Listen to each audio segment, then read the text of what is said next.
Eh bien, bonjour à tous, on se retrouve pour une nouvelle vidéo. Aujourd'hui, on va donc commencer le command handling, comme on dit, ou le command handler. Et ce qu'on va faire, en fait, c'est que déjà, on peut supprimer le client.on message create, comme c'est pas ce qui va nous intéresser. On va faire bien évidemment des slash commandes. Alors, on va faire deux choses dans cette vidéo, deux grosses choses. Donc, les slash commandes et le command handler. Donc déjà dans un premier temps, ce qu'on va faire, c'est qu'on va créer un nouveau dossier qui va un fichier pardon, qui va s'appeler config.json ou .json comme vous souhaitez l'appeler. Et ici vous allez mettre votre guild ID. D'accord. Ensuite vous allez mettre votre client ID.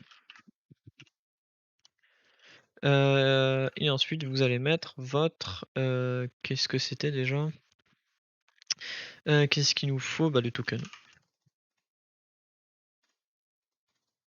Alors pour le token, il est disponible ici. On peut faire un CTRL X. Et ensuite on va importer le token ici, donc const token égale require config.json. Et ensuite ici vous pourrez mettre un simple token. Voilà. Et ensuite pour le guild ID, il vous suffira d'aller sur Discord, puis copier votre identifiant de serveur. Bien sûr, il faut avoir activé le mode développeur. Et pour le client ID, donc c'est simplement l'identifiant du bot. Voilà. Ensuite, il vous suffira aussi d'installer le module FS, donc npmi fs. Hop, on peut fermer ça. Qu'on peut également importer ici, const fs égale require fs. Alors, comme j'ai un petit trou de mémoire pour la suite, je préfère être sûr de ce que je vais dire, donc je reviens dans quelques instants. Et donc, on se retrouve effectivement.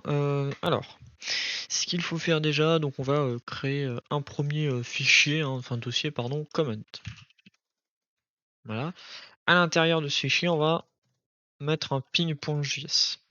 Pour qu'en fait comprendre un peu l'architecture qu'on va utiliser derrière, on vient bien sûr installer npmi le discord. Pardon, pas discord, mais discord. Discord.js builders.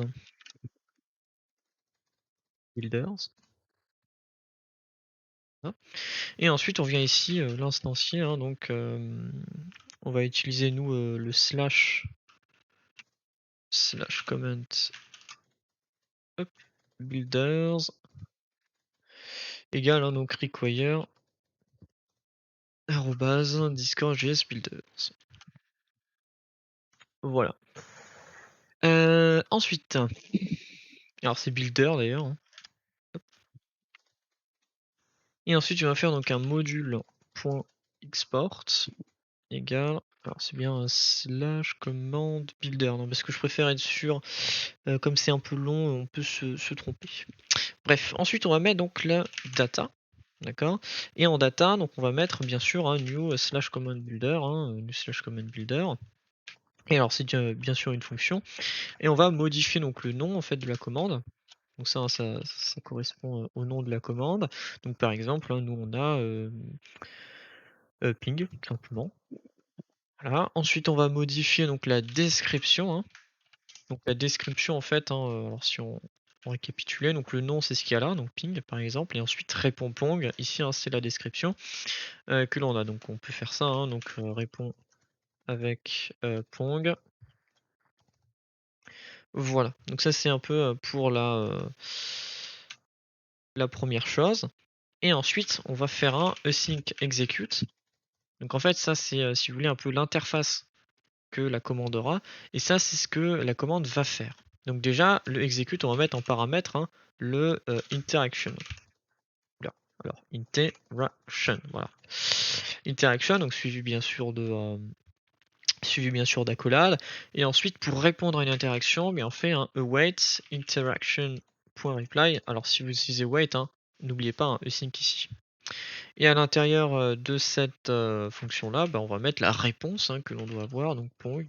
Alors du coup, pour être rigoureux, on va même mettre des guillemets là. Alors du coup, comme là, il nous renvoie une erreur, hein, on met des anti-slash pour, parce qu'on dit échapper les caractères, je crois que c'est échapper, ou je sais plus comment on dit. Bref, voilà pour ça. Donc ça, c'est la première partie. La première partie que l'on a. On peut également aller aller dans la console et installer deux autres modules pour la suite. Donc ça va être un Discord.js REST et l'autre ça va être un Discord. Ouais, Discord, voilà, API types. Bon, je vérifie bien que j'ai bien écrit, normalement oui. Discord.js REST API, ouais, c'est ça normalement. Si je me suis pas trompé, de toute façon on verra les erreurs hein, s'il y en a. On peut fermer ping, d'accord, parce qu'on en a plus besoin, on a un peu l'architecture basique. Et ensuite, eh bien, on va déjà importer le module, mais de manière différente. On va l'importer de cette manière, Node.fs. On vient également ajouter ici la classe collection. Et ensuite, on vient créer donc une nouvelle collection hein, qui va s'appeler command. Donc on fait un client.commands égale new collection. Donc on va instancier une collection hein, dans mon client.comments. Voilà pour ça. Et ensuite, en dessous, donc on va récupérer tous les fichiers qu'il y a dans commande. Donc pour ça, un const command égale donc fs hein, point readdir sync read file sync non read dir sync, d'accord. Et à l'intérieur hein, donc on peut mettre command et ensuite hein, hop, après un point filter file file.ends with file.enwith et ensuite on met .js. Alors, qu'est-ce que ça fait ça concrètement? Bah, on peut simplement faire un console.log pour nous renvoyer ce que ça, enfin pour savoir ce que ça nous renvoie. Alors, j'explique quand même ce que ça fait. Donc sur cette ligne là, en fait, vous allez aller à l'intérieur de fichier commande et vous allez récupérer tout ce qu'il y a à l'intérieur. Sauf que là, avec votre condition là, vous allez récupérer que les fichiers qui terminent par .js. Donc normalement, ça c'est renvoyer que ping.js, donc on fait un test. Hein. Ah non, c'est pas ça que je voulais faire, mais node.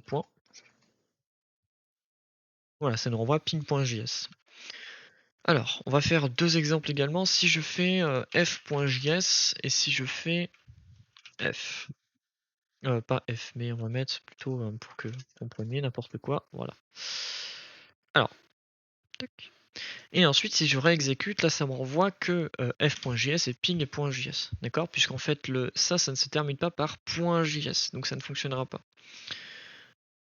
Alors, hop, on peut supprimer, puis on peut même vérifier d'ailleurs sur un dossier, je me pose la question, si je fais un t.js, c.js, peut-être que ça va fonctionner aussi pour c.js, bon, ça fonctionne, mais de toute façon, bah donc du coup, faites gaffe, hein, ne mettez pas de dossier hein, avec .js à la fin, ça n'a aucun intérêt même. Hein. Voilà, donc bien sûr on va supprimer hein, ce qu'on a ajouté, hein, parce que on va pas le... Enfin sinon ça va renvoyer une erreur pour la suite. Et ensuite, on va faire une boucle à l'intérieur. Alors, c'est bien un arrêt hein, que ça nous renvoie. Donc, on fait un const file of commands. Comme c'est un arrêt, hein, on va bien sûr utiliser une boucle of et pas in.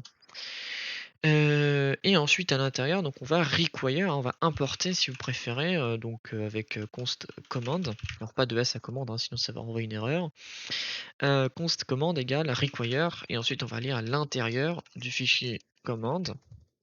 Et puis ensuite à l'intérieur, ah, attendez, je n'ai pas mis de backticks, donc ça n'a pas fonctionné. Voilà. Voilà. Et donc ensuite ici on va mettre le file. Voilà. Et ensuite on vient aller faire un client.command.set, d'accord, c'est-à-dire qu'on va ajouter à ma collection un élément. Et en clé on va mettre le command.data.name, c'est-à-dire en fait mon commande c'est ça, .data c'est ça, et .name c'est ça. donc ping, d'accord? Et ensuite après, derrière on va mettre, la commande, hein, tout simplement. Donc la commande ça correspond à quoi? Bah, ça correspond, hein, comme je l'ai dit tout à l'heure, à tout ça. Voilà. Alors on verra à quoi ça sert tout à l'heure. Donc là pour le moment on a les bonnes choses. Sauf qu'en fait, là, quand je fais ça, dans mon serveur, je vais pas avoir la commande, d'accord? La commande, elle va pas apparaître avec le bot. Donc pour qu'elle apparaisse justement, il faut la poster, ce qu'on va faire par un abus de langage, on va la poster. Alors pour faire ça, ce qu'on va faire, c'est qu'on va créer un nouveau fichier qui va s'appeler, deploycommands.js. Et à l'intérieur de ce fichier, donc déjà on va, pardon, oui, on va je reviens dans quelques instants, je sais plus ce qu'il faut faire. OK, on est, reparti. Alors ce qu'il faut faire, pardon, c'est que je comprenais pas un truc, sur ce que je m'étais écrit en commentaire. Donc ça va être require, Node.js, hein, donc ça va être exactement, la même chose pour la 1re ligne. Et ensuite on vient tout simplement importer donc la classe REST du module qu'on a installé tout à l'heure, hein, Discord, Discord.js, c'est arrobase, pardon, j'ai oublié, Discord.js REST, c'est pour ça qu'il me le proposait pas. Discord.js REST. Ensuite, on va également importer les routes. Donc on import route. Donc pareil, hein, classe route. Alors de quel module celui-là? Ça doit être de types, il me semble. Je suis pas sûr, mais on verra de toute façon s'il y a une erreur qui est renvoyée. Euh, donc c'est Discord API types et c'est la version 9. Donc on peut mettre derrière V9. Ensuite, donc on va bien sûr importer notre client ID, donc client ID, notre guild ID et puis notre token de notre dossier require, de notre dossier pas require mais config.json. Attendez une seconde d'ailleurs.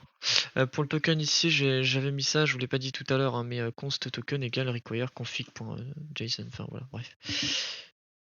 Enfin, parce qu'en fait, j'ai oublié de vous dire, mais on a créé je sais plus si je l'avais dit ou pas. Faut créer un fichier config.json avec ça en entrée, hein. Donc comme ça vous le savez, le guild ID ça correspond au serveur et le client ID ça correspond, enfin le guild ID ça correspond à l'identifiant du serveur. Ensuite là on a l'identifiant du client, hein, donc du bot, hein. Et token ça correspond au token de votre bot. Voilà, je le dis, hein, comme ça si je l'ai pas dit ça sera bon. Ensuite, donc on peut faire un const command égale ça. Et ensuite,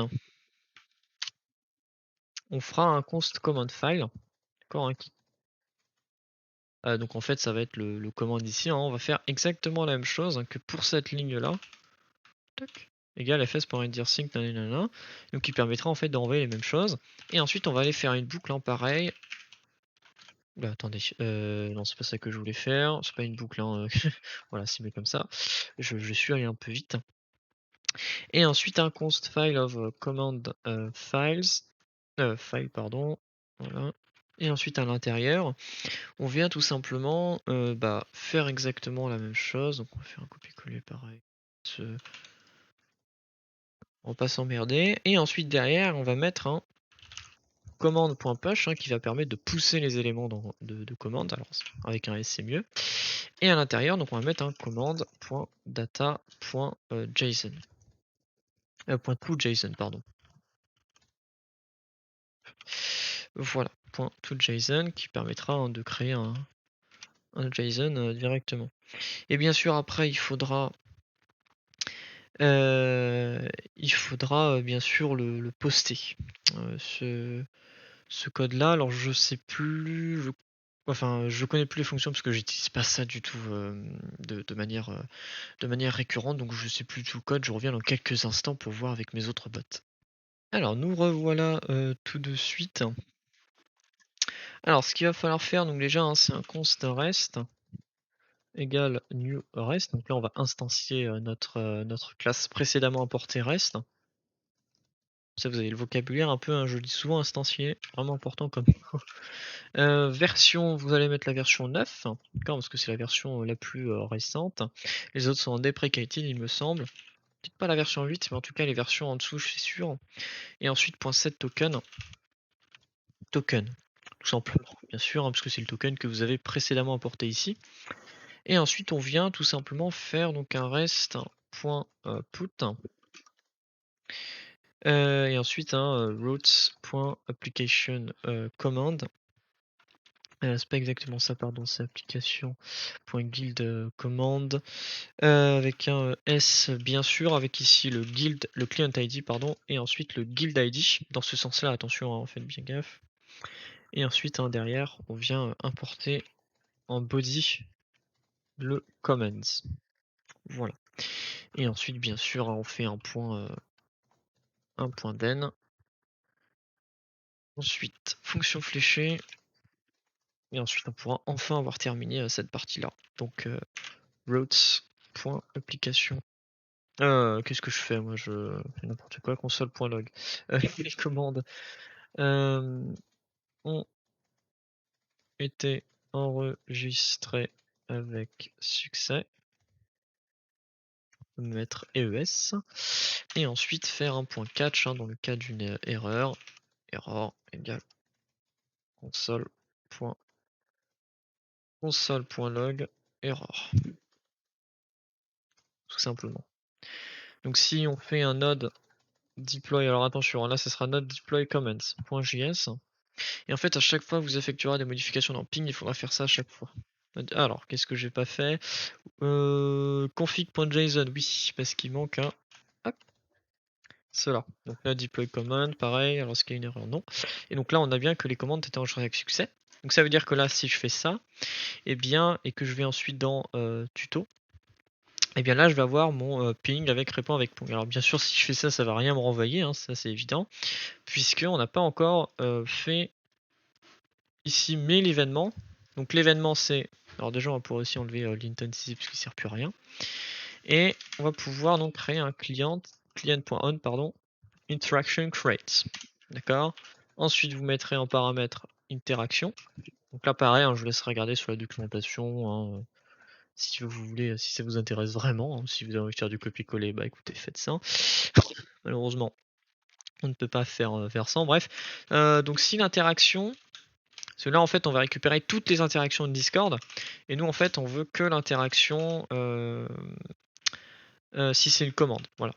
Donc si c'est une commande, alors si c'est pas une commande, plutôt on va filtrer comme ça. Si c'est pas une commande, alors on va return. Et voilà. Ça veut dire que là tout le code qui est en dessous, ça sera forcément une commande. Ensuite, donc on va faire donc bien sûr un const commande égale client. Donc là on va récupérer dans notre collection commandes qu'on vient de créer. Hein, voilà. .get et ensuite on va mettre donc l'interaction .name. Alors je vérifie que j'ai pas dit n'importe quoi. Non, .command name, pardon. Voilà, c'est ça. Je suis sur la documentation en même temps sur mon téléphone. Et puis non, c'était pas name, c'était .command name. Ensuite, donc s'il n'y a pas de commande, bien sûr, si elle n'existe pas, ben, on return, hein, on fait rien du tout.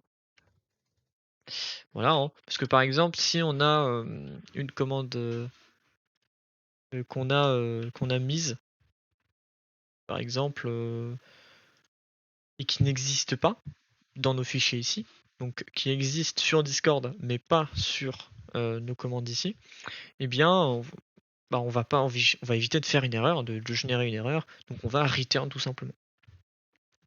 Ensuite, on va faire un try catch. Donc ça permet de. Enfin, je vais pas dire ce que ça permet, parce qu'en fait c'est beaucoup trop compliqué si on s'y connaît pas. Je vous laisserai vous documenter également, hein, sur le try catch. Et ensuite ici on va faire donc un await command.execute. D'accord. Alors ça fait quoi le command.execute? On va faire l'interaction également. Et bien en fait ici dans le ping, on s'en rappelle, on a mis un execute. Bah, en fait ça permet de faire un commande. C'est au lieu de faire un point data et récupérer tout ce qu'il y a là, et bien on va faire un execute, donc c'est-à-dire qu'on va exécuter tout ce qu'il y a là. En d'autres termes, le await interaction.execute. Et ici, on va faire un console.log. Et donc là, j'ai même plus besoin de regarder mon téléphone. Un console.log. Oui, error, pardon. Je fait un trou de mémoire dans ma tête. Voilà. Et ensuite, on peut faire un interaction.reply. Alors, ce sera en éphéméral. Hein. Un éphéméral ou. Non, defer reply. Non, c'est éphéméral. Je crois, oui, c'est sa réponse éphémère. Et ensuite, on mettra un contenu. Donc, éphéméral, c'est pour dire qu'en fait, seul l'utilisateur qui a exécuté la commande peut voir ce message. D'accord? Donc, ça sera affiché en bleu, hein, normalement. Et ensuite, donc, il a eu une erreur lors de l'exécution de la commande. Et ensuite, alors notre deploy commande, hein, ça c'est. Alors j'ai mis succès d'ailleurs, on va pouvoir modifier ça tout de suite. Succès. Voilà. Et ensuite maintenant, si je fais un autre point, alors wait, oui, alors parce que j'ai ici oublié de mettre un async. Et voilà, et là normalement ça fonctionne à merveille. Voilà, connected. Et ensuite on peut aller ici, donc hop, on va pouvoir remettre, on peut revenir dans le tuto, ensuite de cliquer dans ping, faire entrée, et ensuite on voit que ça nous renvoie Pong. Alors bien sûr on peut vérifier que ça nous renvoie pas d'erreur. Hop. Et là par exemple vous voyez, donc là si j'ai une erreur en fait ça va m'envoyer, alors ça va pas m'envoyer l'application ne répond plus, mais ça va me renvoyer en fait hein, la même chose ici, hein, avec du coup il y a une erreur dans l'exécution de la commande, avec donc toi seul peux voir celui-ci pardon, et rejeter ensuite hein, le message. Voilà. Bref. Voilà pour ça, donc par exemple si je veux que je génère une erreur, donc je mets n'importe quoi, fd par exemple. Là il va me renvoyer fd is not defined. Donc si je fais ping, alors faut que je fasse ping avec le bon bot hein, quand même, et bien ça va m'envoyer voilà, il y a une erreur lors de l'exécution de la commande, et ensuite hein, ça va m'envoyer cela. Et donc fd is not defined, hein, voilà. Hop. Et on peut fermer tout, et notre bot fonctionne bien avec du command handler. Donc maintenant on va pouvoir enfin fermer ce fichier index.js, car il ne va plus nous servir à rien. Donc merci d'avoir regardé cette vidéo très longue, mais nécessaire pour tout ça. Donc moi je vous laisse là, et puis merci d'avoir regardé cette vidéo jusqu'au bout.